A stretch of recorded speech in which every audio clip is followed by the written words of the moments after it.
At Bubbly Pets, animal welfare is our #1 priority. We only use humane handling techniques because we want the pets to feel comfortable. We want them to associate grooming as something positive, something nice. When a client first comes into our studio, they'll be directed into the holding area where they let the pet relax. When we feel that the pet is starting to calm down and more relaxed, grooming starts.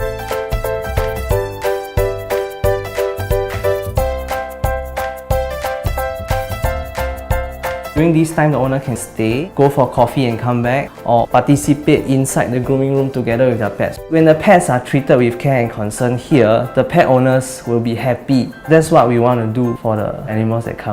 His personality is just so great, so kind to dogs. The way he grooms them, the cuts are always perfect, and he has just so much love for animals. There's this personal touch to his shop, and it feels really homely.